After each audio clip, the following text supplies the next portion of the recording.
would like to begin first of all with the glorification of Srimad Bhagavatam, and I'd like to begin with some prayers which is given in the first canto of Srimad Bhagavatam. Just like when we go to Ganga, what is the best way of offering obeisances to Ganga? You take water from Ganga and you offer back to Ganga. Similarly, in the Srimad Bhagavatam itself, we find the verses which explain the glories of Srimad Bhagavatam. So, first canto, chapter 2, text number 4, and I think 14 have two verses which are very popular, which are used in glorification of Bhagavatam. And of course, there are many other verses to be found in many other books, and we can also use them. But today I will say a few verses from Bhagavatam itself. Narayanam namaskrityam naram cheva narottamam devim saraswatim vyasam tato jayam mudirayet nashtapreshu bhadreshu nityam bhagavata sevaya bhagavati uttama shloke bhaktir bhavati nashtaki Kṛṣṇa sadhamapagate dharma gyanadibhi saha kalo nashtam drishamesha puranavarko nunodita anarthopashmam sakshat bhakti yoga mathoksache lokasya janato vidvams chakrite satata samhitam yasya maishriyamanayam Kṛṣṇe parama purushe bhakti utpadate pumsam shoka moha bhaya apaha. So the first verse which we chant, which is I think many devotees chant regularly, and you must have already heard, was that Nashta Pareshu. What is the first one? What was the first verse which I chanted? Does anybody remember? Narayanam Namaskrityam. Say again. Narayanam Namaskrityam. Yes, Narayanam Namaskrityam. I offer my obeisances to Narayana. Narayanam Namaskrityam Narom Cheva Narottamam. I also offer my obeisances to the best among the Naras. So this is the first part. The next part. Devim Saraswati Vyasam. I also offer my obeisances to Devi Saraswati. So this Saraswati is not the wife of Brahma. Just like we have an understanding of there is Saraswati here, there's also a Saraswati who is in the spiritual world, who is the wife of Lord Kṛṣṇa, of Lord Narayan, Saraswati Devi there. So we offer obeisances to her. Narayanam namaskrityam naroncheva narottamam devim saraswatim vyasam tato jayam udirayet. So then we also offer business to Vyasadev. Who is Vyasadev? Vyasadev is someone who comes in every Dvapar Yuga, and what does he do? He writes down all the Vedas so that people for the Kali Yuga can have a chance of growing spiritually. Because without the Vedas, what will happen to us? Suppose there were no Vedic textbooks. What will we be doing right now? We'll be watching reels on mundane subject matters. We'll be wasting time in pursuits of life which are very much flimsy. It is only Vedas and Vedic textbooks which give us some direction in life how to go forward. So Vyasadev is an incarnation of Lord who comes every Dwapar Yuga so as to give a chance for the residents of Kali Yuga. Prior to Kali Yuga, people have amazing memories. They just hear it one time and they remember it. But in this age, we need textbooks to remember, the written text of Vyasadev. So that's the first prayer which we chanted. What's the second prayer we chanted? Nasht Prashte Prayashu Bhadreshu Nityam Bhagavata Sevaya. That by study of Bhagavatam daily and by service to great devotees, whatever is dirty in our heart is destroyed almost to nil. So when we everyday study Srimad Bhagavatam and when we render service to great devotees by doing these two things. What are two things? Study of Bhagavatam and rendering of service to great devotees. All that is troublesome in the heart is destroyed. So these are two famous prayers which we chant from chapter 2. And after that I chanted a prayer which is from the third chapter of the first canto, which is Kṛṣṇa sadhamapagate. What does that prayer says? That prayer says that Kṛṣṇa, when he had left the world at the end of Dwapar Yuga, where did Dharma and Jnana go? Because in Kali Yuga, without Kṛṣṇa, how can Dharma and Jnana live? So the sages answered, they lived and they took shelter of the literary form of Kṛṣṇa, which is Srimad Bhagavatam. So Srimad Bhagavatam is a literary form of Kṛṣṇa, which is incarnated for this age, which is a shelter of Dharma and Jnana. Which means if we want knowledge in our life, if we want Dharma in our life, then we have to take shelter of Srimad Bhagavatam. Then after that, I chanted these three verses which are from the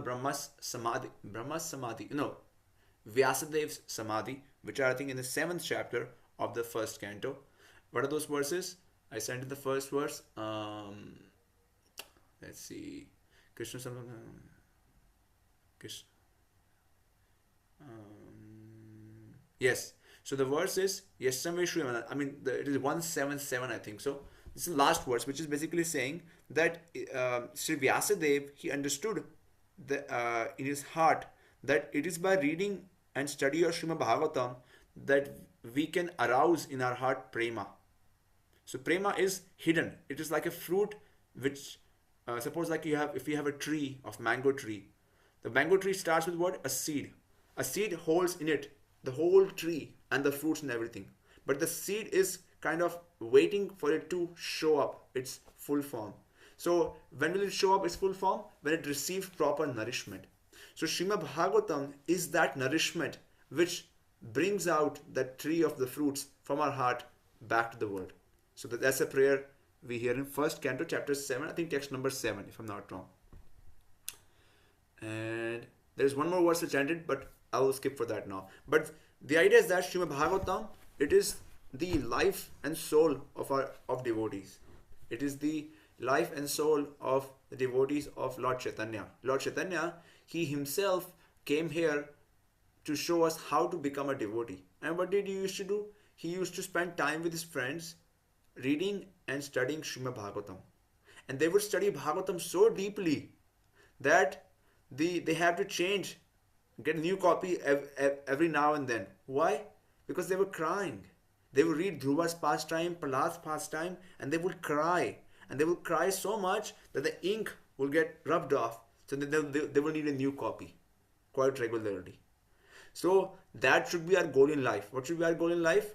To read Bhagavatam in such a manner that whenever you open the book, we should cry. That is the goal of Krishna consciousness. Is to read Bhagavatam in such a manner, with such a mood, that when we read, we should cry. Cry and read and cry. That is the goal of Krishna consciousness, which is what Mahaprabhu showed us. So at the same time, we are making our steps, our progress towards that direction by today reading Bhagavatam, because Bhagavatam itself has the benediction which we said earlier, Nashtapareshu Bhadreshu Nityam Bhagavata Sevaya, that whatever dirty things are there in our heart, they will be removed by study of Bhagavatam.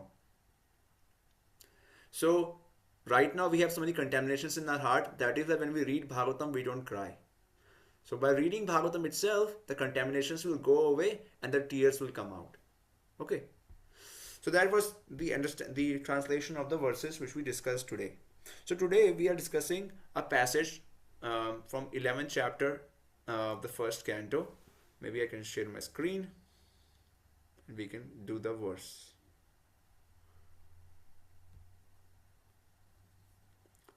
Actually, first I'd like to share something else also on that verse before we do that verse. So today is in India Nityananda Triyodashi. Who here in the call celebrated Nityananda Triyodashi? Who would like to first of all tell what is Nityananda Triyodashi? What does that mean?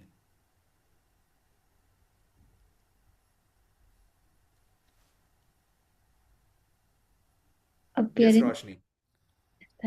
Appearance Day of Lord Nityananda Prabhu. Very good, thank you. So today is the appearance day of Lord Nityananda. Lord Nityananda is who? He is an incarnation of Lord Balaram. He is actually same as Lord Balaram. Just as Lord Chaitanya is Lord Kṛṣṇa, Lord Balaram is Lord Nityananda. So Lord Balaram has, or Lord Nityananda has a connection with Srimad Bhagavatam.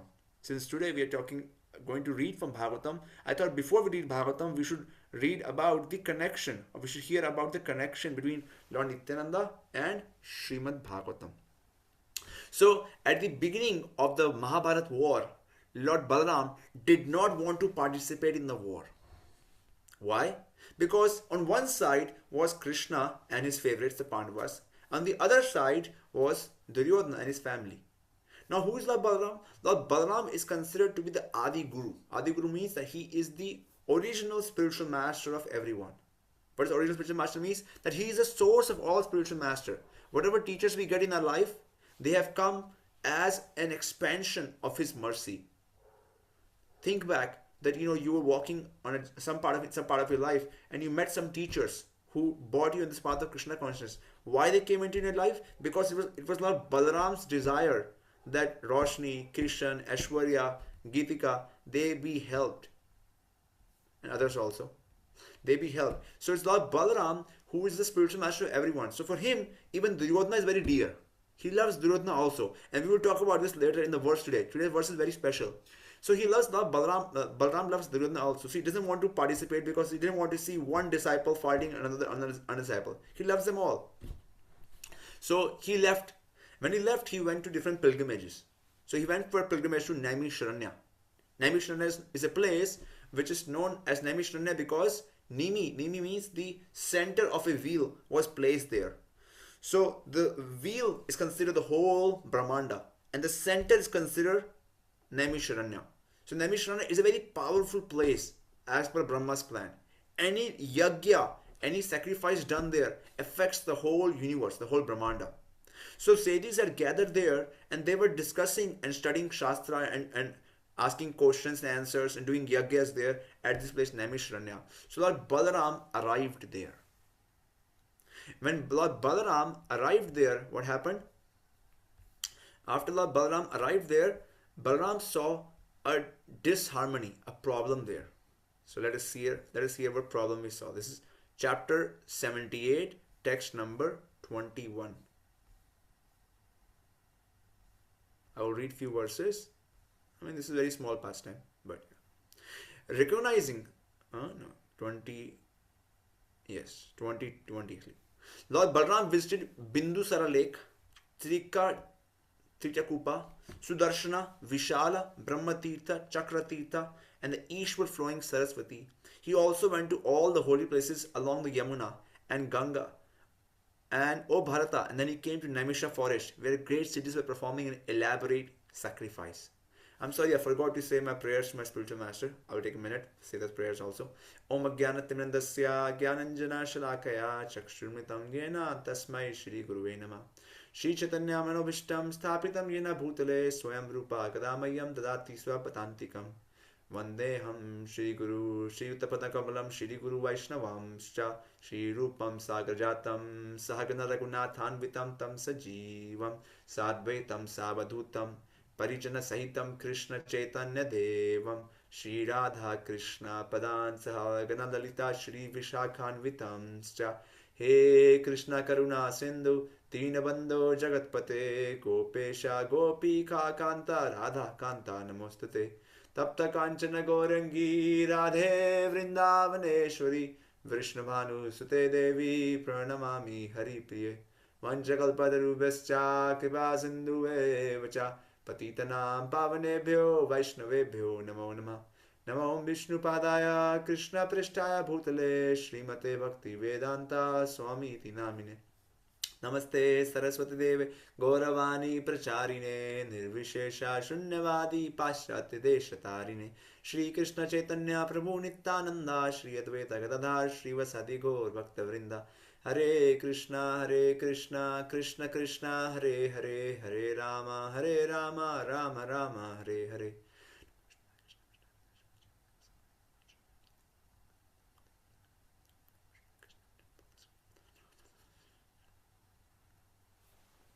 Okay.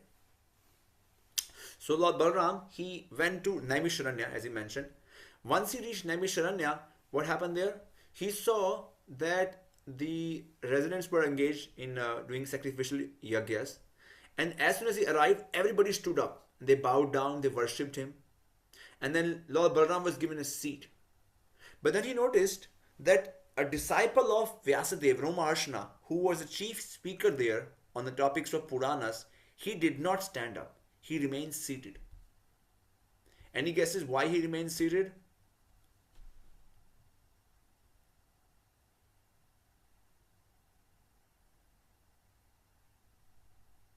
I mean, it's quite simple. I mean, you can make a nominal guess. You deal with that regularly in universities.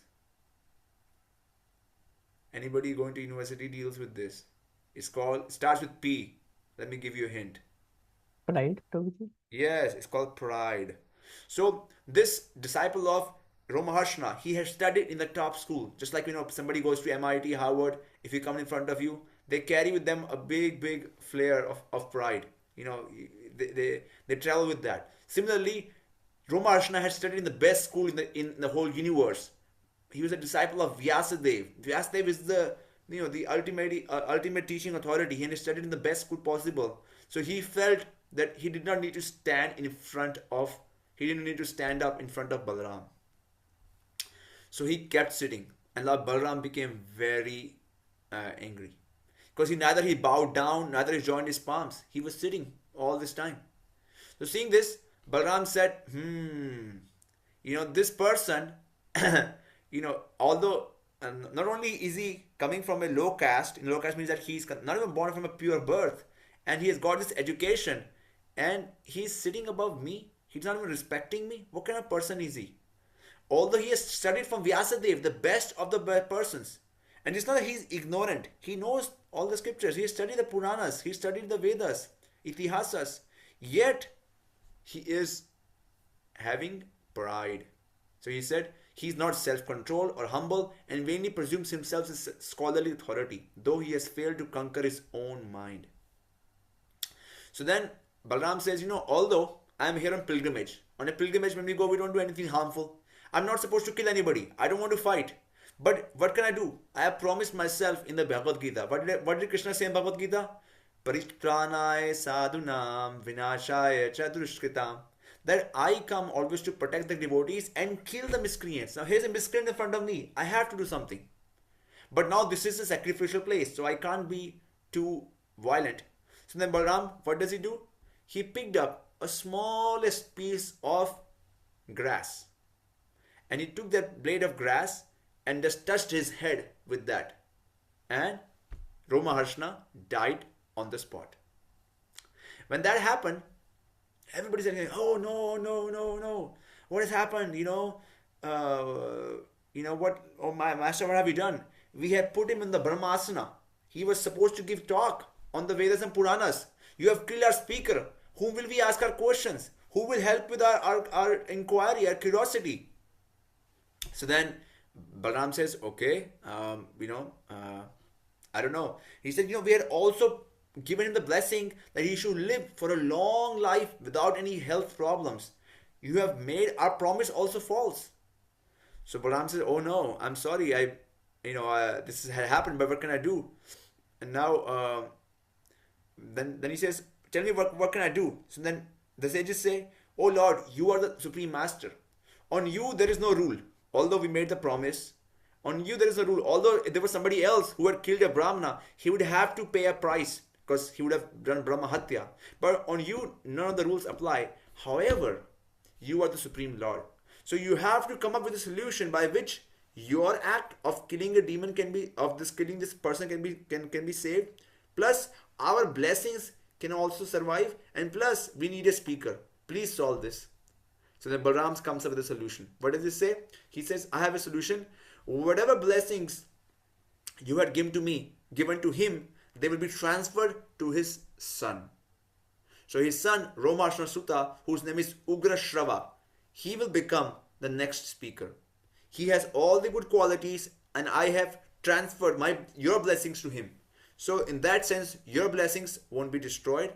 Plus, he will be the speaker of the Bhagavatam, and plus this miscreant has been dead, will remain dead. I don't have to bring him back to life. So then this person was Suta Goswami, who is speaking right now the Srimad Bhagavatam, which we are hearing today in the first canto, chapter 11. So Suta Goswami is speaking to the sages of Naimisharanya. He is telling the Bhagavad Purana as he had heard from Shukadev Goswami. Okay, so this is the son of Romaharshana, whose father was taught by Vyasadeva, the best of the best. Yet, because of pride, he got killed by Balaram. So Balaram had said, what did he say earlier? Why have I taken birth? I have taken birth to destroy such miscreants. Let's see what he says. Very beautiful he says. The very purpose of my descent into this world is to kill such hypocrites who pretend to be religious. Indeed, they are the most sinful rascals. So this is something to meditate upon, that Lord Balaram does not like hypocrisy. That we teach others, you follow religion, you chant, you read. Whereas ourselves, our situation in our heart is still the same, is not changing much. The purpose, I heard this from a speaker long ago. The purpose of Vedas and Shastras is not to correct others, that is to correct ourselves. That is the main purpose of study of the Bhagavatam and the Puranas and scriptures, is to correct ourselves. So it's very important that we rule out this hypocrisy today, and we can pray to Balaram today that please, O Lord Balaram, O Lord Nitai, please take out this hypocrisy from our heart, because we all have it. It is there. This is what we really like to do, to show off. We have tilak, we have dhoti, we have saffron dress. I'm such a nice devotee, but Lord Balaram knows. He's super soul. He's in everybody's heart. He knows what is going on in our heart, what kind of cheating propensities we have. On one side, we behave like we are devotees, but in our heart, we are not that devotees. So, we can pray to Lord Nitai, Lord Balaram, O Lord Nitai, O Lord Balaram, you carry with you a plow. What does Lord Balaram does with plow? With plow, he takes out all the rocks, makes the land fertile. So, Lord Balaram, please come into our heart and make our heart fertile. Make it soft, so that Krishna, the fruit of the tree of Krishna Prema, can grow there. If there is rocks, if there is big boulders, how can the tree grow? Tree cannot grow. So we need mercy of Lord Balaram. Without mercy of Lord Nitai, without mercy of Lord Balaram, there is no possible, because he is the only one who can remove this hypocrisy from our heart. He is the specific merciful incarnation of Lord Krishna, which cleans up the heart. And it is not the case, it has happened for now. You notice all the pastimes of Krishna. First of all, Lord Balaram comes, just like in the womb of Devaki. First, Lord Balaram came and he cleaned up the whole womb. And then Krishna came. Same in case of Mother Sachi Devi. First, Lord Balaram came. He's always there first. He ensures that Krishna has a clean place to come. So we need mercy of Lord Nitai. We need mercy of Lord Balaram, as we can see from this pastime. So it's very nice. We're studying Bhagavatam for that same purpose, which Lord Balaram does, which is cleaning the heart. So let's go to the verse for today, which is 1st Canto, chapter 11, text number 8. So I will say the verse one time, and then everybody can take turns and everybody can sing it. Okay, let me see. Aho sanatha bhavatasmayat vayam त्रैविष्टपानाम् अपि दूरदर्शनम् प्रेमास्मिता स्निग्धा निरीक्ष्णानाननम् पश्येम रूपं तव सर्वसौभागम्. I will say 3 times, okay? Aho sanatha bhavatasmadyadvayam त्रैविष्टपानाम् अपि दूरदर्शनम् प्रेमास्मिता स्निग्धा निरीक्ष्णानानम् पश्येम रूपं तव सर्वसौभागम्. अहो सनाथा भवतास्मयद्वयम् त्रैविष्टपानाम् अपि दूरदर्शनम् प्रेमास्मिता स्निग्धनिरीक्षणाननम् पश्येम रूपं तव सर्वसौभागम्. Okay, we can go in turns. I want everybody to sing this verse. अहो सनाता भवतास्मयद्वयं त्रैविष्टपानाम् अपि दूरदर्शनं प्रेमस्मिता निरीक्षणानां पश्येम रूपं तव सर्वसौभगम्.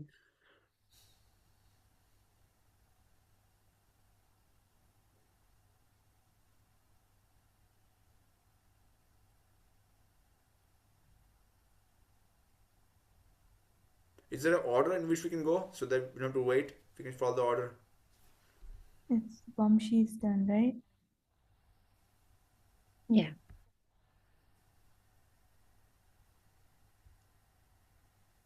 Do I have to read something?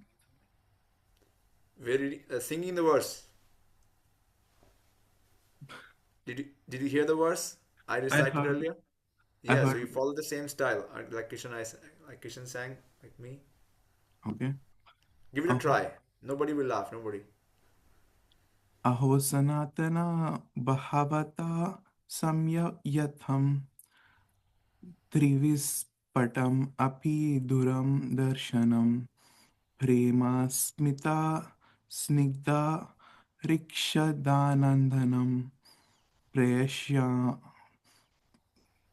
prasham rupam tava sva subgham. Very good. Thank you for trying, Vamsi. Very good job. अहो सनाथा भवता स्मयद्वयम् त्रैविष्टपानमपि दूरादर्शनाम् प्रेम स्मिता स्निग्धा निरीक्षणम् पश्येम रूपं तव सर्वा स्वभागम्. Thank you. सनाता भवता स्मयद्वयं त्रैविष्टपानामपि दूरदर्शनं प्रेमस्मिता स्निग्धनिरीक्षणाननं पश्येम रूपं तव सर्वसौभगम्. अहो सनाता भवता स्मयद्वयं त्रैविष्टपानामपि दूरदर्शनं प्रेमस्मितस्निग्धनिरीक्षणाननं पश्येम रूपं तव सर्वसौभगम्.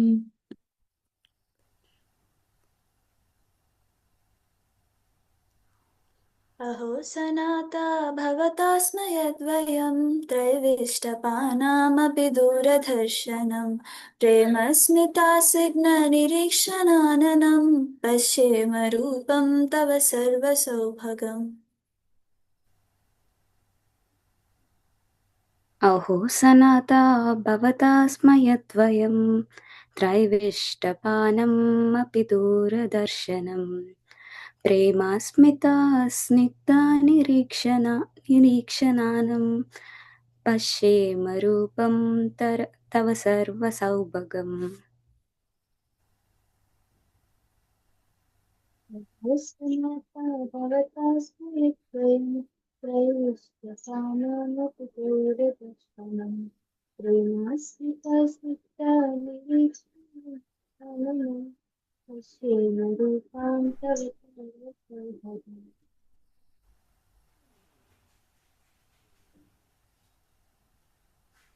Did we cover everybody? Okay. Kalpana No. Okay. अहो सनाता भवता स्मयद्वयं त्रैविष्टपानम् अपि दूरदर्शनं प्रेमास्मिता स्निग्धनिरीक्षणाननं पश्येम रूपं तव सर्वसौभगम्.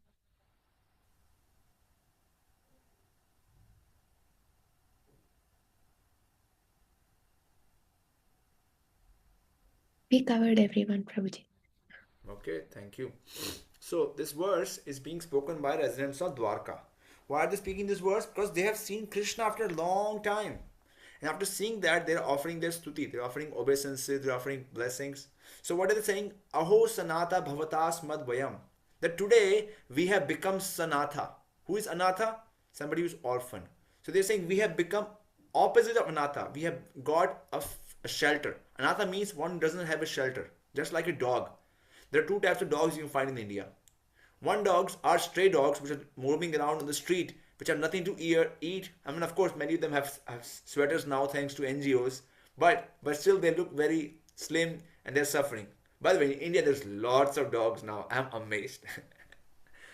I'm coming to India after, coming to Delhi and staying here for some time. I'm amazed. Anyway, so there's two types of dogs in the street you can find. One, which are looking very skinny, have barely any food to eat, and just barking here, they have issues. And second, dogs which are with a rope, being walked around by master, and they look puffed up, strong, they can look healthy, no health problems, look smart, look nice. So this is a situation that when we don't have any master on top of us, we are like a stray dog. Whereas when we have a master, we become like a dog which is being taken care by Krishna himself. So they're saying now that we can see you, we have become Sanatha. We have found our master. We have been masterless the whole time. Traivishtapanam api darshanam. Traivishtapanam means demigods. That even the demigods, they have hard time coming to see you. They can't see you. Only from a very distant they can see you. We will hear in the purport. Prabhupada explain that in a minute. Third line, prema smita snigdha nirikshananam. That prema smita, smita means smile, that your smile is full of love. Snigdha, you are looking at us with affection. Pashyema rupam tava sarva sobhagam. Seeing your form, we have become extremely fortunate. Like people think we become fortunate by winning a lottery, getting a big job, but I mean, all those things fall short. Sarva sobhagam is what? Seeing your supreme beautiful form. So let us hear what does our Srila Prabhupada translate. So somebody can read translation here. Translation. Yes. Oh, it is our good luck that we have come again today under your protection by your presence. For your lordship rarely visits even the denizens of heaven. Now it is possible for us to look into your smiling face, which is full of affectionate glances. We can now see your transcendental form, full of all auspiciousness. Thank you. So in this translation, I want to highlight this specific part of this verse, looking into your smiling face, which is full of affectionate glances, which is the word prema smita snigdha nirikshananam. Let's break it down. Prema smita, that Lord's face is full of loving smile. Snigdha niriksha ananam. Ananam means face. Niriksha means glances. Snigdha means affectionate. So the Lord is looking at the devotees with affection. This point really touched my heart today. Why? Because often when we practice Krishna consciousness or material life, spiritual life, we feel that we have a need for love. We want to be loved. We want to feel the affection. When we are small, we are loved by our near and dear ones. But as we grow old and they slowly fade away or they pass away, then we're looking for love from our dear wives, dear partner or children. But we're always looking for love. And we always find that none of our relationships can ever understand us fully. They always fall short. There's always some purpose behind this and that. But Krishna is always looking at us with lot of love, lot of affection. This is something which is very hard to understand, very hard to accept, that the Lord loves us. Krishna actually loves us much more than we love him. And he's eagerly waiting for us to look in his way. Which is why the Lord, what does he do? He plans. He plans out that how can I bring, how can I bring this soul back to me? He's always scheming. That what can I do to bring Kṛṣṇa, to bring Aishwarya, to bring Roshni, to bring Kalpana to my home, to my abode. He's thinking of adventurous ways, tricks, tips, and seeing, how can I get that attraction? Just like suppose you're in a classroom and somebody throws at you a chalk. And you're like, who threw at me? Who's that person? You look around, you can't find. Then again somebody throws a chalk at you. Who's that? Who threw at me? Then after some time you find, oh, that's that guy or that girl who's trying to have an affair with me. You have crushes all the time in the school. Krishna is exactly like that. He's always throwing at us chalkboards, signals, signs, different ways. If you look at it, practically every day he's sending a sign. Why? Because he is in love with us. The only problem is we are not in love with him yet. So he is, thinking of different ways how to, bring our attention towards him. And this is something which I'm speaking is not just out of nowhere, but this is also discussed very deeply in a book known as Brihad Bhagavatamrita. So in the book Brihad Bhagavatamrita, I would like to share one thing.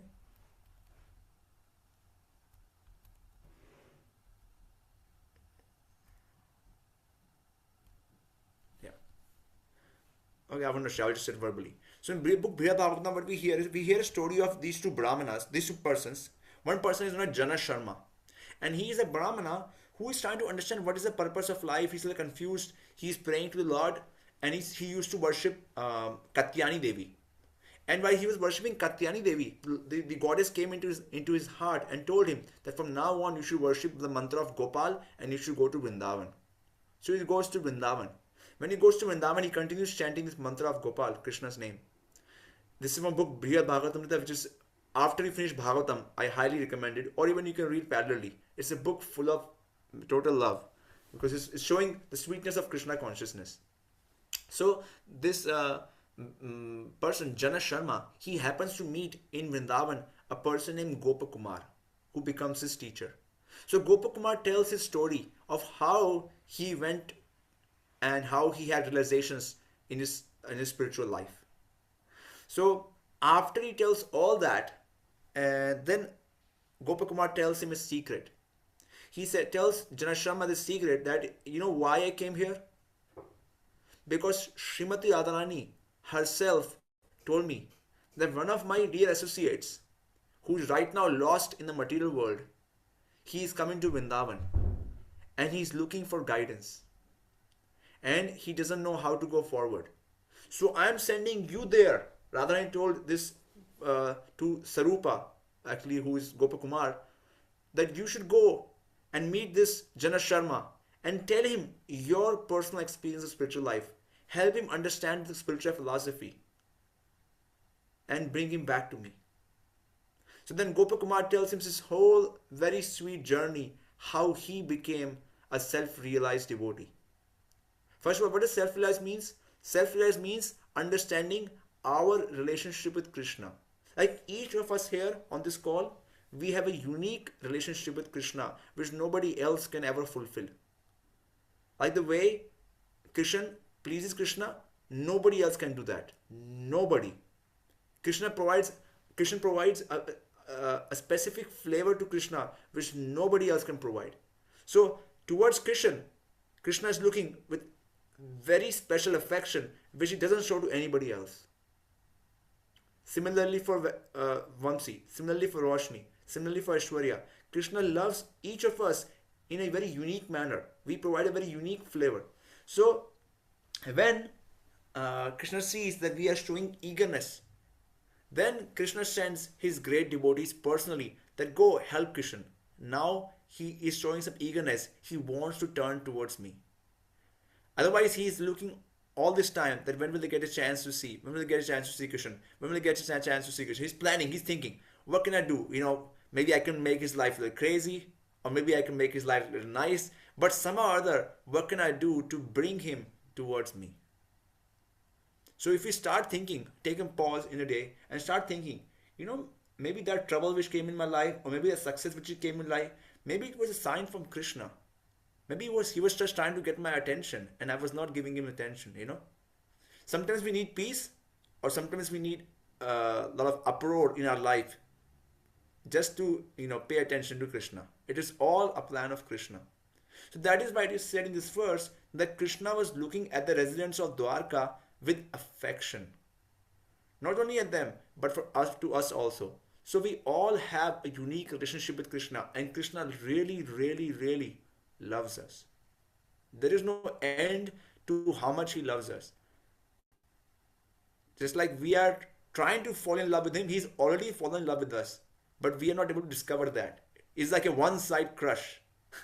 we, we don't want to love him, but he already has fallen in love with us. So he's thinking of different ways how he can get our attention. So that is the first point which I want to take from this verse, that Krishna has affectionate glance towards his devotees. That means us also. So Krishna loves us. We can think about this, we can repeat this to ourselves. Sometimes I repeat this to myself because sometimes I feel like, you know, I'm not making much spiritual progress. So I say this to myself that Krishna loves me, and it helps me to chant nicely with some emotion, with some feeling. It's important to chant with feeling. It's important to feel Krishna loves us. Why are we chanting, you know? Rituals, this and that, forget that. We can't chant with that. You can't practice spiritual life with that for a long time. But we're chanting as disciples of Lord Nityananda and Lord Chaitanya to discover our original position, which Prabhupada will discuss in a moment in the purports.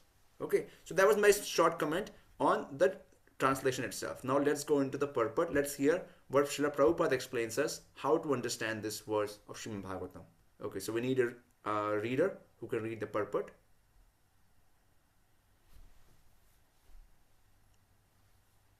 The Lord in his eternal person. The Lord is his eternal personal from form can be seen only by the pure devotees. The Lord is never impersonal, but he is the supreme absolute personality of Godhead,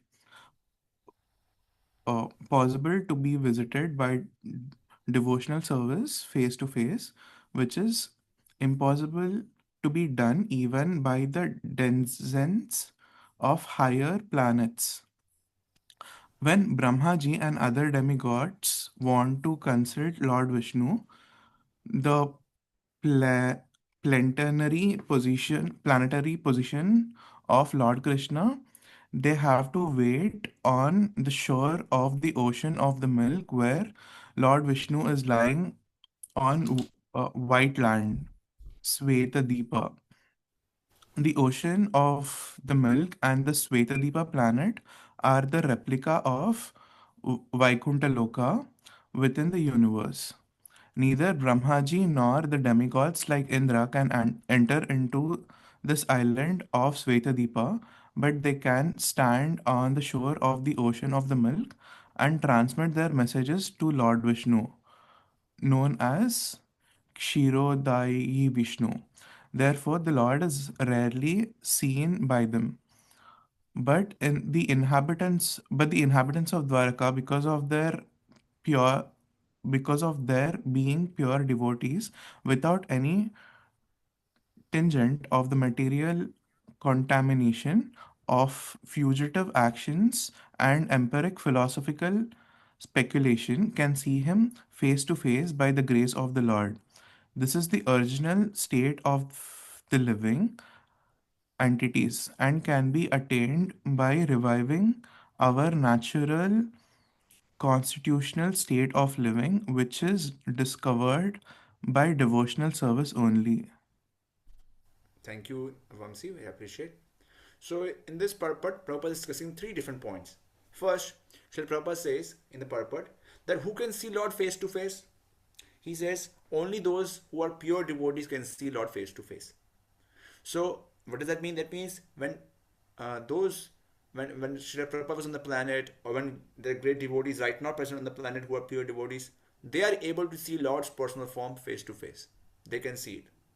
Those who are not pure devotees, they get experience of impersonal form of the Lord, or they get to see Lord from a distance. Just like if you see many of the faiths, like Judeo-Christian faiths, how do they interact with the Lord? In the amongst the Jews, I think so, the Lord is appears to them in the form of a bush. There's a fire in the bush which speaks. And for many of the other faiths, it's the Son of the God, like Prophet or Jesus. There's not so much personal interaction with the Lord. In many of the Vedic traditions also, Lord is an impersonal force. It does not have any form. So here, it is what is Srila Prabhupada saying, that the impersonal form of the Lord is not the real form. The real form is actually a personal form, which is only available to be seen by pure devotees. That's the first point. Second point Srila Prabhupada is discussing is the position of Brahma and demigods. So Brahma and demigods, they are great devotees, but not pure devotees. That is why they are only able to see Lord from a distance. Where do they see him? They see him whenever they have difficulty. They go to the ocean and they chant there, "Oh Lord, please come and help me. Please come and help us. We need help. We need support. We are in a problem." And then sometimes the voice comes, or sometimes the Lord comes. It is not guaranteed the Lord will come. And the voice would say, just as we hear in the 10th canto, when the whole world was having difficulty. So at that time a voice came from the sky and said, "Krishna will soon appear." Similarly, the voice may come and say, "Oh, Krishna would come and and help them out in some situation." So that is point number 2. That even Brahma and the demigods, they also have difficulty in interacting with the Lord. And the third thing Srila Prabhupada discusses is that how how can we see Lord face to face? So he says, and this is a very important point, which is what I want to highlight today in our purport. This is the original state of living entities and can be attained by reviving our natural and constitutional state of life, which is discovered by this devotional service only. So first of all, what's the first point? This is the original state. Our original state is not in the material world, it is in the spiritual world with the Lord. Right now we are sick. All of us are sick. We have so much sickness that we look of different shape and color. Just like suppose somebody gets jaundice, they become yellow. Or suppose somebody gets some kind of diarrhea. They may be very beautiful looking, but if they get diarrhea, they become very slim. They don't look good. So right now we are all in one sense looking ugly because we are not in our original state. And how can we revive that? We can revive and become our natural and constitutional state by practicing devotional service. What is devotional service? Devotional service means to serve Krishna. Anya abhilashita shunyam jnana karmadi anavritam. Krishnanushilnam what's that? Shuddha? Nahi. What's the verse? You know this verse from Bhakti BRS? No? Anya abhilashita shunyam jnana karmadi anavritam. Krishnanushilnam. I'm forgetting the last line. Some bhakti uchyate, something it says there. So this is the definition of bhakti. What's the definition of bhakti? That one is always, one doesn't have any extra material desires. Some material desires are fine because they should not be covering our bhakti. Anya abhilasha shunyam. We should have no other abhilasha covering our bhakti. Jnana karmadi inavritam. There should not be so much focus on gaining knowledge. Right now there's so much focus on collecting knowledge because now we have AI, computers, this and that. There shouldn't be so much focus on jnana collection. Karma, there should not be so much focus on doing some activities also so much. No. Krishnanushilnam. What should be our focus? That we have to engage in activities which are pleasing to Krishna, and they should be done under the direction of great devotees of the Lord. This is the key point. To engage in activities which bring pleasure to the Lord under the direction of great devotees. What does great devotees means? Those devotees who have seen Lord face to face. So we have to execute our life as per for the purpose of pleasing Krishna under the direction of pure devotees. And when we do that, then we will be reinstated in our position, which is seeing Lord face to face. So if tomorrow somebody asks you, hey, Roshni, what's your goal in life? My goal in life is to see Lord face to face. Krishna, what's your goal in life? Well, I think my goal in life is to see Krishna face to face. Oh, Kalpana, what's your goal in life? Well, I think my goal in life is to see Krishna face to face. So this is our goal in life. This is our pursuit in life. And how do we achieve that? By practicing activities for pleasure of Krishna under the direction of pure devotees of the Lord. So these are three different points which Prabhupada touches in the purport, and that brings me to the end of our discussion today.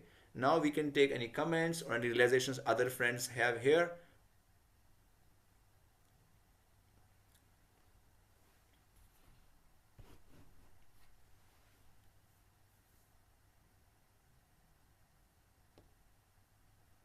I have an mostly unrelated question, Prabhuji.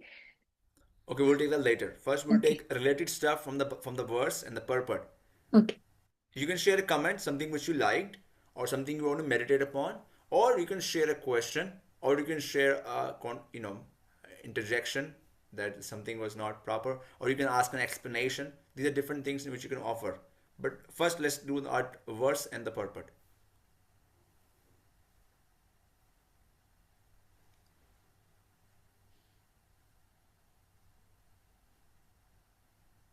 Prabhuji, I had a question.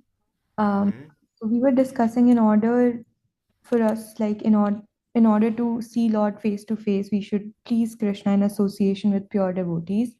And Yes. before that, we just heard that even Brahmaji and others were like not pure devotees and they were waiting on the edge of the ocean. How do we find that association even in our real life? And how would we know that this is the correct association that we are seeking with pure intentions? Right. Very good question, Pratibha. You asked $1 million question that how do we find such pure devotees? This should have been a natural question. I'm surprised nobody else asked. Actually, Pratibha is the most attentive listener here. That should have been a question on everybody's mind. How do I find pure devotees? Okay, I want to execute. So how do we find pure devotees?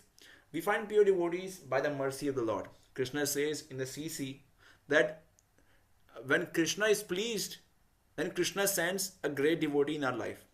And when that great devotee is pleased, he makes us see Krishna face to face.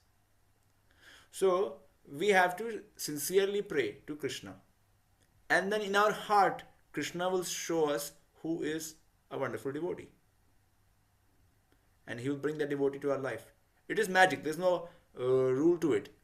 As I said earlier, Krishna's already fallen in love with us. He wants to help us. The moment we show little sincerity and go to him with little sincerity and ask him, please Krishna, help me. I want to love you. Please send a great devotee in my life. Then Krishna will send. And then that devotee, when he comes and speaks, when he or she comes and speaks to you, you will feel in your heart Krishna telling you, this is the person you should surrender to. Because he will remove the doubts that you have. And of course, there is pramanam also from Shastra that such a person who comes and speaks to you, he should be speaking what is given in the Shastra. He should be able to refer whatever he's speaking based on Shastra. Not that he is speaking something on speculation. Many people come and say that they are the Supreme Personality of Godhead. There are a lot of religions, a lot of sects in India because people come and they make their own philosophies. But he would be speaking based on Shastra. Like our Srila Prabhupada, whenever he speaks something, he always refers to Shastra. It's not that he doesn't speak from Shastra. But and alongside quoting from Shastra, he is also self-realized, which we can see when he speaks, you can feel doubts go away in your heart. Is it okay, Pratibha? Yes, Prabhuji, that answers my question. Thank you. You're welcome. Okay, now we can take Roshni's question because I don't think anybody else has any related question or comment. Yes, Roshni, what's your unrelated comment? It's going to be Krishna conscious anyways. There's no unrelated stuff. But yeah, go ahead. I think even before that, I think one thing from today's discussion, I feel just looking at our surroundings, we do see a lot of dogs, even here in the US, but not stray dogs. So that analogy of as a, in shelter of Krishna and devotees versus not is sort of easy to remember when we look around, I guess. So that's something I really liked. And my unrelated question is, Prabhuji, in any of the leelas that Lord performs, for example, when before war and all of that with the Kauravas and Pandavas, so everybody saw him face to face. I mean, I understand that there's more to it that he wants to perform this leela, but still they did see him face to face. How is it that? And also, it is said that one should be a devotee and only then they'll be qualified to even be against Krishna in any Leela. So, is there like a background story as to how all of these Kauravas landed up in that position and still not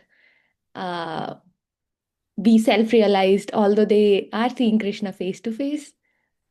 So, in the third canto, in the Anta Leela, chapter 3, Haridas Thakur is having a conversation with Lord Chaitanya. There, Lord Chaitanya is asking Haridas Thakur, oh Haridas Thakur, how will all these people around the world be delivered? So then Haridas Thakur says, that, oh Lord, when you came as Krishna and anybody who saw you, they were all delivered.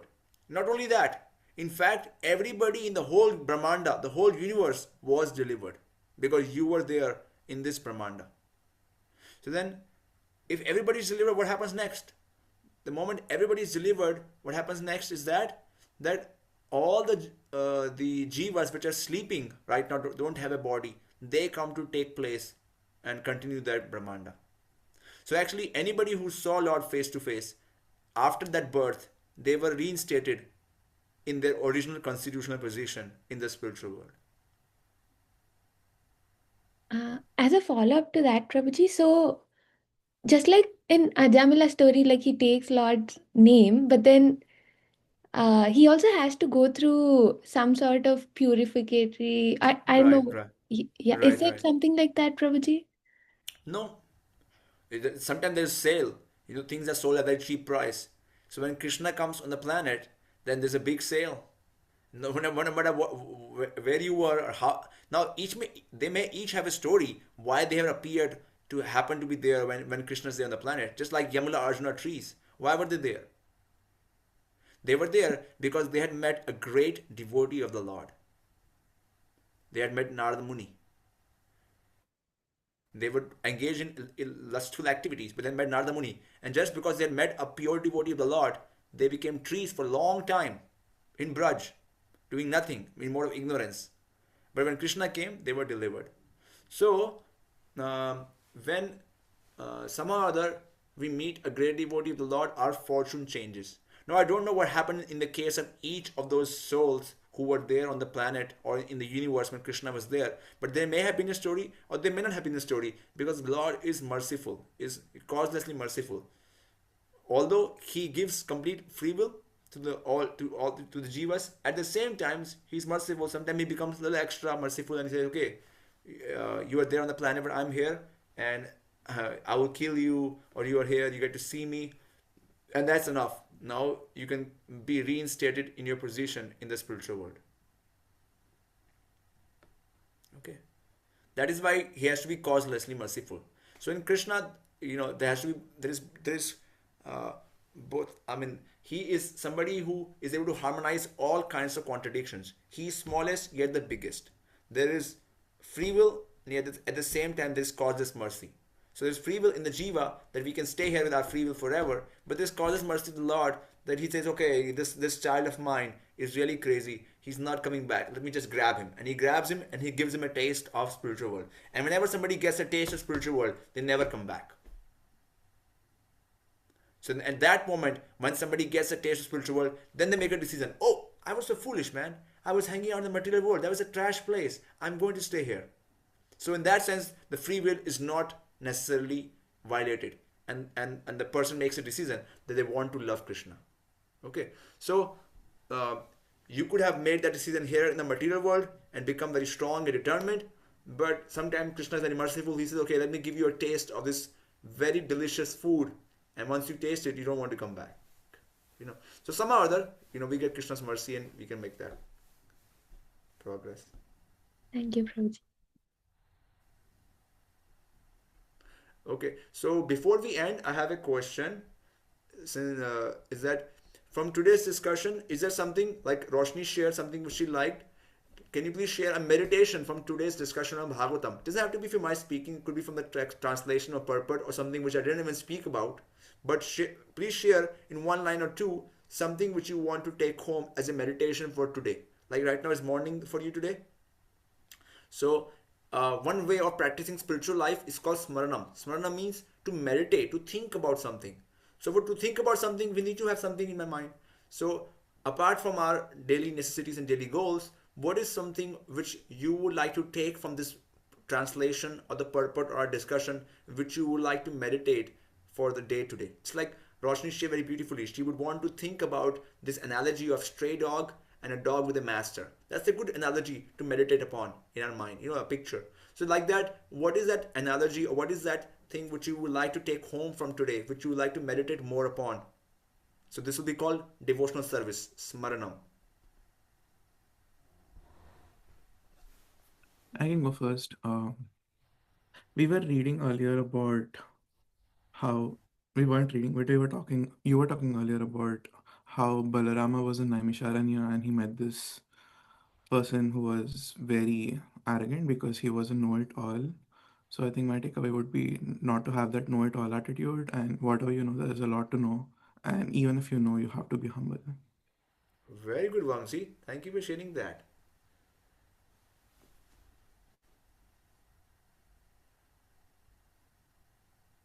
I Thank you so sorry, I'm go so ahead. sorry. Sorry, go ahead. Continue. Firstly, thank you so much for sharing beautiful points, coming here and giving us your time. Thank you so much, Prabhuji, for that. And I have 2 points. Like there are many points for us to take away actually, but we have to go gradually. We have to take small steps because we are so contaminated in this material world. So the first thing is about Balram, Nityananda Prabhu. It's like it's Krishna's mercy we get Guru, but it's Krishna's mercy too. We have Nityananda Prabhu in all of our lives, and the way you've explained about how sincerely we can pray to Guru and Krishna so that we can stay at his lotus feet all the time. So that one beautiful point to pray at Lord Nityananda Prabhu's feet because he's most merciful to give us Krishna prema very easily. So it's basically depends on our prayers, how sincerely we are praying him for how determined bhakti we want to perform and serve Krishna. And the next one, where the constant remembrance that Krishna is always looking at us affectionately, but sometimes I personally usually forget about it. Maybe due to by the laws of material nature and all the other things uh, on our daily lives. So just to have that remembrance that Krishna is always looking at us, waiting for us. It's very important. Like we feel like we should have somebody in our life who waits for us, who loves us unconditionally without any expectation. Krishna is such person, but we fail and we'll seek that from material people, but Krishna is there and we forget that always. So that small remembrance, which I would like to at least try in my daily life, that Krishna is there waiting for me. Thank you, Prabhuji.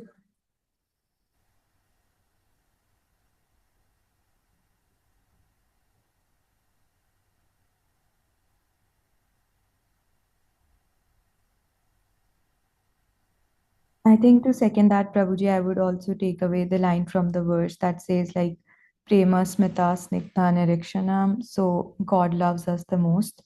So I think that would be something that I would be No, I never said that. Sorry. Krishna yeah. loves us the most. It's not God. Yeah, sorry, Prabhuji. Yeah. So Krishna loves us the most. So I'm gonna take Yes. that And actually, I would not say Krishna loves us. You should say that Krishna loves me the the most. most. Each devotee in spiritual world thinks that his position is so unique. He thinks Krishna loves me so much that he doesn't even care about anybody else. All the gopis, all the sakhis, all the sakhas, they think Krishna loves me the most. They would not change their position even if they're given billions and trillions of dollars.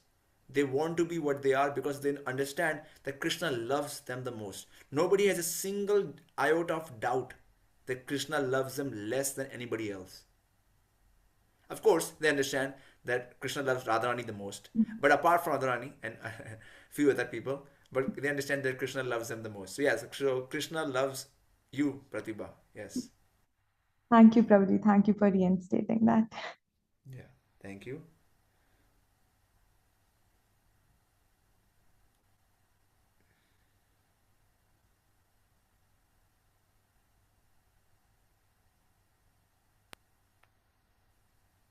Two things, Prabhuji. I think first thing is to look out the signs or the chalk that Krishna is throwing at me.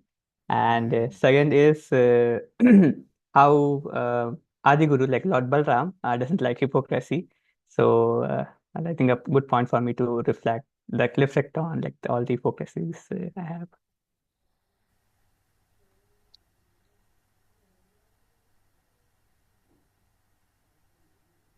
Thank you, Prabhuji, for the wonderful class, and then so great to see you again.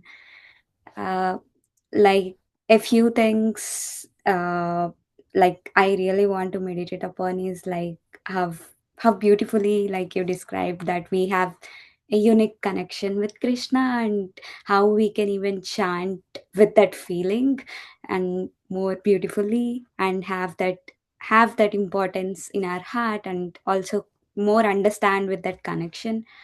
Yeah, I would want to improve and try more while chanting.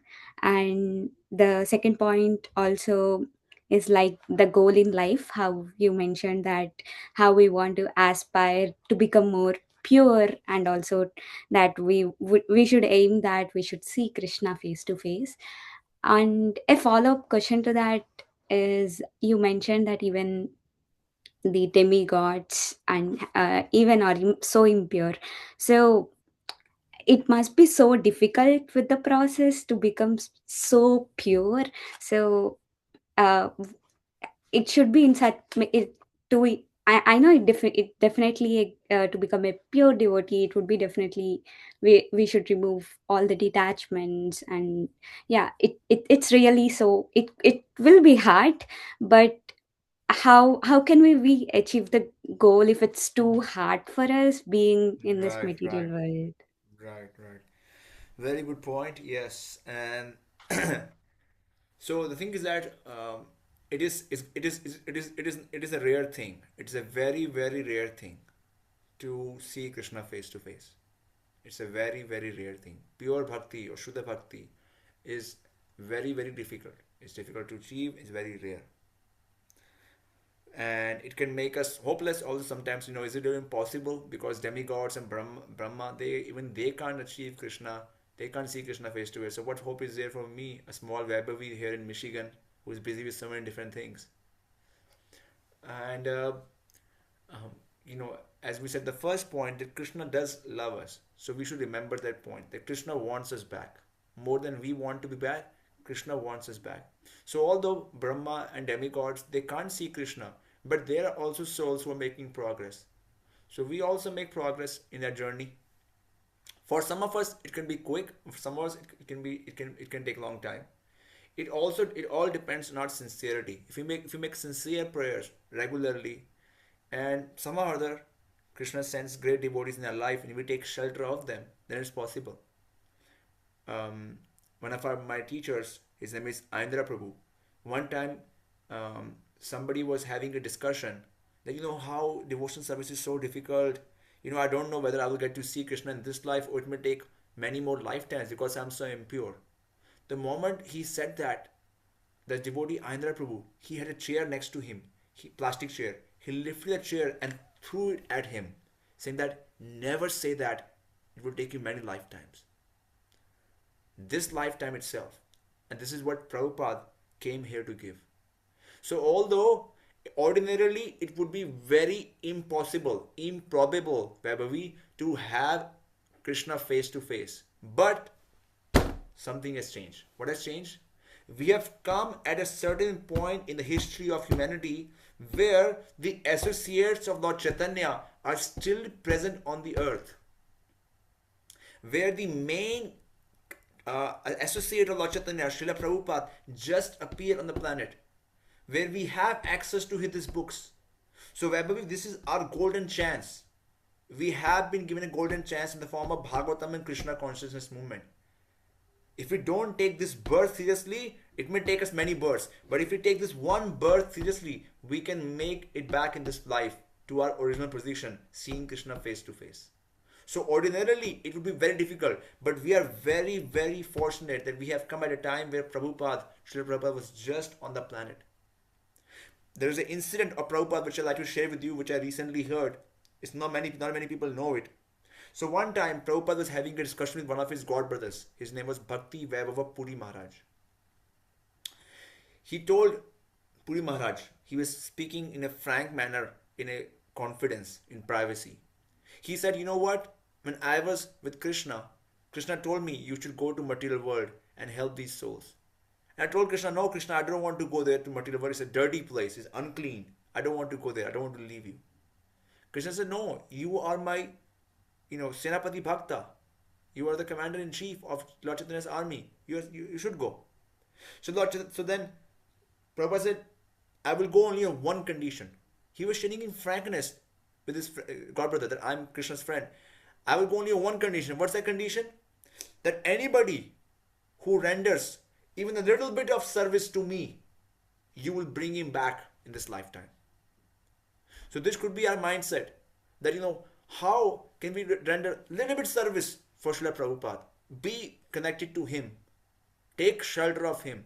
And if we take shelter of Prabhupada, do some service for him, then in this lifetime, we can make it back home. Although it is rarest of the rare thing, but because we have been supremely lucky, we don't even know the fortune which we have cracked. We have cracked a big fortune. Coming to Michigan, going to MIT, getting the best job, that's nothing compared to what fortune we have been given in terms of Srimad Bhagavatam and shelter of Prabhupada. So the more we can be aware of the position of Srila Prabhupada, the more we can take shelter of him on a regular basis by praying to him, by asking his blessings, the more this goal becomes possible, you know. So the condition Prabhupada placed was what? That anybody who renders even little service, sincere service to me, you will bring him back. So Krishna agreed to that promise. So we can meditate on that. You know, how to render some service to Prabhupada, how to take shelter of him, to Srila Prabhupada. And then you will see magic will happen. Be ready. Krishna consciousness is very magical. There's a lot of adventures, I'm telling from my personal experience. There's adventures after adventures. Krishna will change your life. You will be surprised what will happen. Okay, who's going next? Thank you, Prabhuji. You're welcome, everybody. Thank you so much for the wonderful reflections, Prabhuji.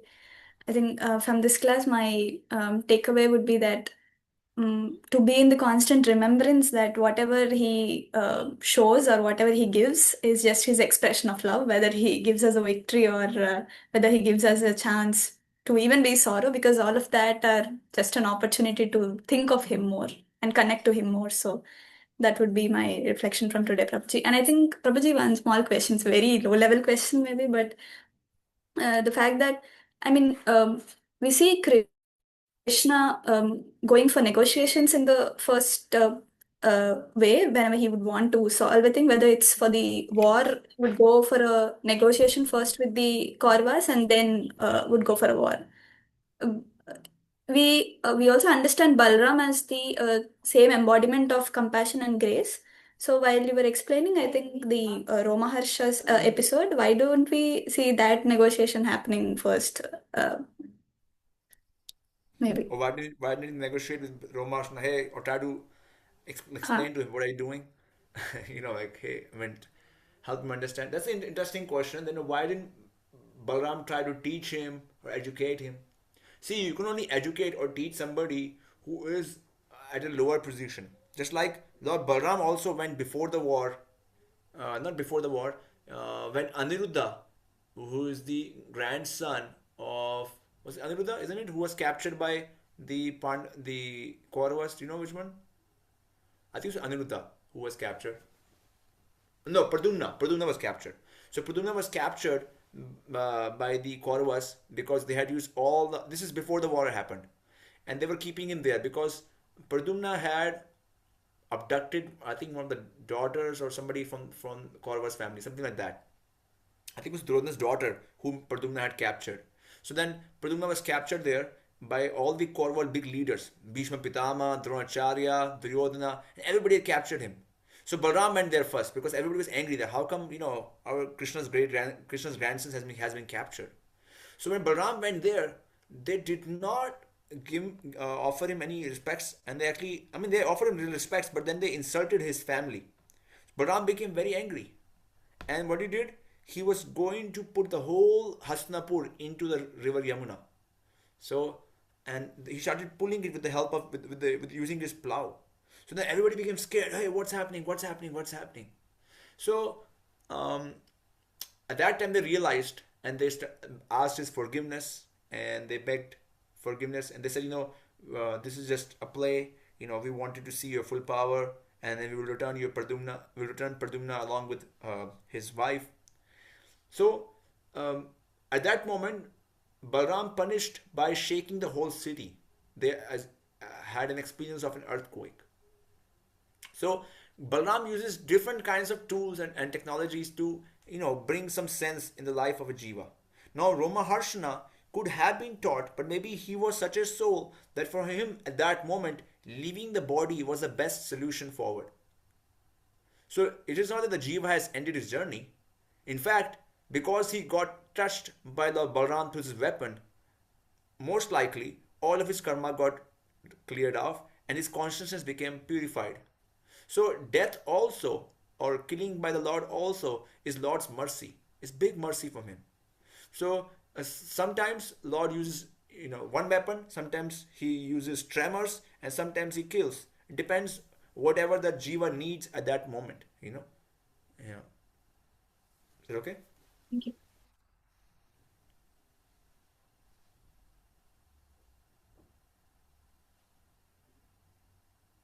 Yeah, I have one question.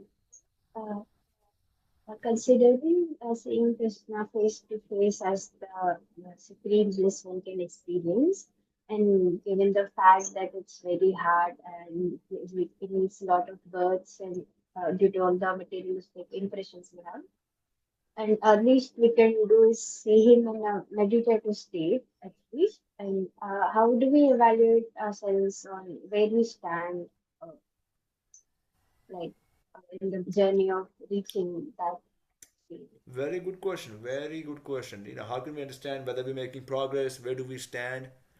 This question is a question asked by a sincere seeker, and this question we should regularly ask ourselves: that where do we stand in our spiritual life? So our acharyas have written lots of books on this. There's a book known as Bhakti Rasamrita Sindhu, which discusses this topic in detail. And then there's a book called Madhurya Kadambini by Sri Vishwanath Chakravarti Thakur, which discusses in further detail. Okay. Now, in broadly, there are 9 stages. It starts with sadhu sangha. That first, somehow or other, first of all, you can say it starts with shraddha. We have shraddha in the scriptures. And then we are inspired to take shelter or associate with devotees, sadhu sangha. Then we engage in bhajana kriya. So we have gained some faith in Shastra, we are regularly associating with devotees, and then we do some bhajana kriya. What is bhajana kriya? We do some sadhana under the shelter of 1 or 2 devotees whom we take shelter of. That is bhajana kriya. When we do that, then we come to the next stage, which is known as anartha nivritti, which is a stage where we start chanting, we start doing service, and we start noticing, Ashwarya, that I have this problem. Oh man, I have envy in my heart. I have greed in my heart. I have jealousy. I am lusty. The more we start realizing what is wrong in our heart, that means we are going through this stage known as anartha nivritti. Up until that point, we don't even realize. Like right now, if we ask a person on the street, hey, what are problems in your life? They would never say they have jealousy. They would never say they have lust. They think having jealousy is good. It is called competitive spirit. They think having greed is good. It means I have big goals in life. They think having lust is good. This is normal for man and women to have lust. No, you have a lot of big disease, because you're thinking you're the body. You have no other conception of yourself apart from the body, which is so minuscule, which is so third class. Even the animals have the same conception they are the bodies. What is the special of you, human being, thinking the conception that you are the body? What have you gained? You're practically an animal who's walking on 2 legs, wearing nice shirt and pant, going in 4-wheel drive, whether it be Audi or Maruti Suzuki. It's the same thing. So if we have that conception, you're very low class. You're very, very low class. There's no difference between a dog going in the car and you driving the car. In fact, dog is better. He doesn't have to drive. You have to drive. You are the dog servant, isn't it? So when we start realizing that we have some problem in our heart, we have lust, envy, greed, that means we're going to anartha nivritti. Anartha nivritti is a long stage, and there's a lot of discussion on that in Madhurya Kadambini. I would not give that deep discussion. After anartha nivritti comes nishtha. Nishtha means what? That you are fixed in your conception of the Lord. Now the world goes up and down. You are fixed that you want to serve Krishna. You want to see Lord face to face. That's called nishtha. Then comes ruchi. You start getting glimpses of Krishna. You start getting a taste. Then comes asakti. That taste becomes constant. Not sometimes, but becomes a constant taste of Krishna. When you're chanting, you can't stop. Previously, you had to change your mind's thoughts to focus on Krishna while chanting. Now, it is hard for you to stop thinking of Krishna. You have to make a very hard struggle to do anything else apart from thinking of Krishna. No matter what you're doing, you end up thinking of Krishna. You're like, oh man. That's why right now, if we are doing anything, we don't realize, oh my God, I spent half an hour watching reels. I didn't even realize. I was just doing something else, and there's a message came on WhatsApp, and next half an hour went by because I was watching something on the phone. It happens, isn't it? So in asakti, it happens the opposite way. You will be doing something, you'll be typing, and you start thinking of Krishna, and you forgot, hour went by. Oh, I was supposed to submit this essay. An hour spent by, and I was just thinking of Krishna's pastimes. I was just meditating on this Leela of Krishna. I forgot about time. That's called asakti. The next is bhava. Bhava means that you now know who you are in Krishna's world. Right now we don't know who we are. That's bhava. And the next stage is prema. So once we know who we are, then when we leave this body, we go and take birth in Bhoma Vrindavan. What is Bhoma Vrindavan? So Krishna is performing his pastimes of Vrindavan Leela in different Brahmandas. Right? He came in this Brahmanda 5,000 years ago. Now he's in some other Brahmanda. We are thrown away and thrown to a world, because now we have prema, into a world where Krishna is performing his Leela. And there we get to know who are our relatives, real parents, real friends for eternity. And then this material world seems like a haunted dream we had. You're like, man, I had a nightmare. I was a Christian. I'm not sure what happened there, I was working for this company, some stupid company. We had to spend 8 hours trying to please this boss, that boss. That was a very bad nightmare, man. I had to feed this, feed that. There was no Krishna there at all. I was sitting in my lab the whole day, in office, close space, can't even go to forest. Man, what was that bad dream? I forgot about it. I'm not sure what happened to me. Maybe I ate something wrong yesterday. You don't even remember anything in the material world. It is like such a bad dream. And then, after we learn everything, then Krishna pulls us and we go to spiritual world. The real Vrindavan, Golok Vrindavan.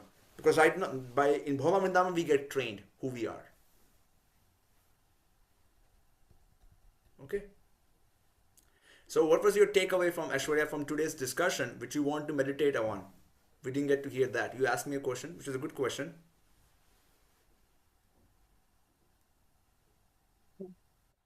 I think as long as we're doing our best to serve Krishna, we don't have to evaluate ourselves. Say again? I didn't get that. Okay.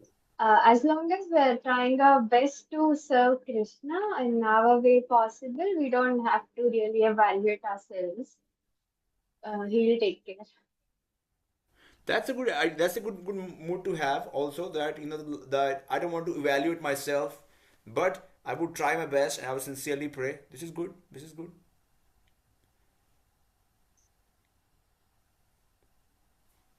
Okay. Anybody else? We covered everybody? No. I think this Kalpana left. Hare Krishna Prabhuji. Thank you for the question.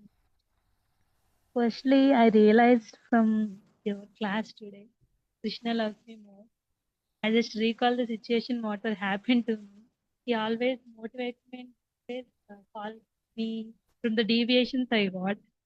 I realized from today's class, actually, he loves me more. He don't even let me go out of his consciousness. I just want to see his pure face, like face to face, what you told today, with a smile and affection towards me. Even I forgot him on some situations. He sent one message to me, like with a person or something message. He'll send me, "You are deviating. You have to focus." I thought it was the clear session for me to send that message. I'll try to see his face.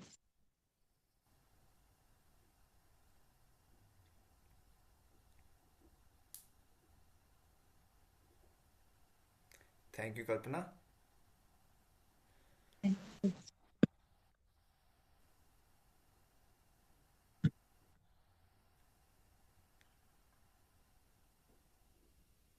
So did we cover everybody? Just want to make sure. Okay. So we can end here by saying a pranam mantra to Prabhupada. I mean, at least I want to say pranam mantra to Prabhupada, because it's by mercy of Prabhupada that we have such an access, and we want to pray to him to take shelter of him. As Vaibhavi mentioned, how a hopeless case is ours. But if we pray to Prabhupada, then we have some hope.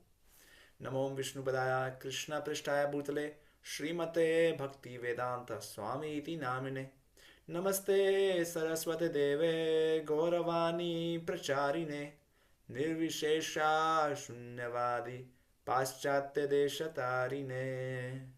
Shri Prabhupada ki jai, Srimad Bhagavatam ki jai. Thank you all. Thank you for the opportunity to